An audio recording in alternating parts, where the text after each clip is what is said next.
আসসালামু আলাইকুম। আজকে মাছ রান্না করেছি, সেটা একটু শেয়ার করব। যে তাওয়া দিয়ে দিয়েছি, তেলও দিয়ে দিয়েছি। আজকে একটা ভুল করে ফেলেছি, মাছে হলুদ লবণ না মাখিয়ে তেলে দিয়ে দিয়েছিলাম। তো কি করব, আগে আমি তেলেই একটু লবণ দিয়ে দিয়েছিলাম। তারপর আর কি করার আছে, একটু হলুদ উপরের থেকে ছিটিয়ে দিয়ে দিব, আর লবণও ওইভাবে দিয়ে দিয়েছি। কিছুই করার নাই, ভিডিও বানাতে আসলে সবকিছু ভুল হয়ে যায়। ওই যে একটু হলুদ ছিটিয়ে দিয়ে দিয়েছিলাম। আর মাছটা প্রায় ভাজা হয়ে গেছে। এটা একটা বড় মাছ ছিল, তাই কেটে কুটে মাঝখান থেকে ছোটখাটো করে নিয়েছি। মাছটা আমার প্রায় ভাজা হয়ে গেছে। এখন উল্টিয়ে এইটা ওই পিঠ ভেজে নিব। এই তাওয়াটায় আজকে প্রথম মাছ ভাজলাম, তাও মাশাআল্লাহ মাছটা খুব ভালোই উঠেছে। মাছ ভাজা হয়ে গেছে, আমি তুলে কড়াই দিয়ে দিলাম। আজকে একটু দেখিয়ে দিলাম কড়াইটা দেয়া। এই যে পেঁয়াজ পেঁয়াজ কাঁচামরিচ দিয়ে আমার মাছে ভুনা করলে আমার খুব মজা লাগে খেতে, ফ্লেভার আসে অনেক ভালো।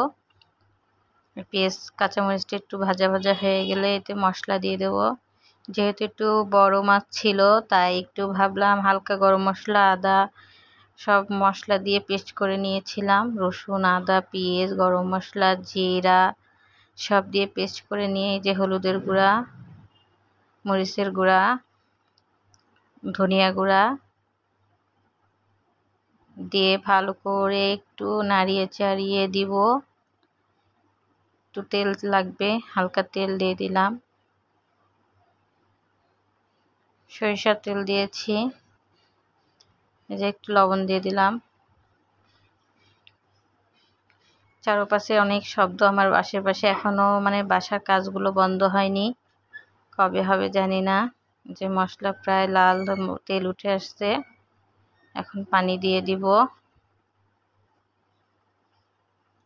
যে মাছগুলো দিয়ে দিব, একটু পানি ফুটে গিয়েছে, মাছটা দিয়ে দিলাম। আমি কিন্তু মাছ এই কয়টা ছিল না, আরও ছিল মাথা টাথা, সেটা আবার ভেজে নিয়েছিলাম, সেটা অফ ক্যামেরায় দেখাইনি। এই যে আমার মাছটা প্রায় হয়ে আসছে। আমার ভিডিওটা যদি ভালো লেগে থাকে আপুরা ভাইয়েরা, প্লিজ একটু লাইক কমেন্ট শেয়ার করে দিবেন।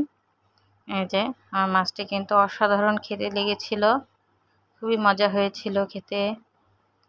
যে মাছের কালারটা দেখেন, এতে তো অত ভালো কালার আসে না। দেখেন যে আমার মাছটা হয়ে গেছে।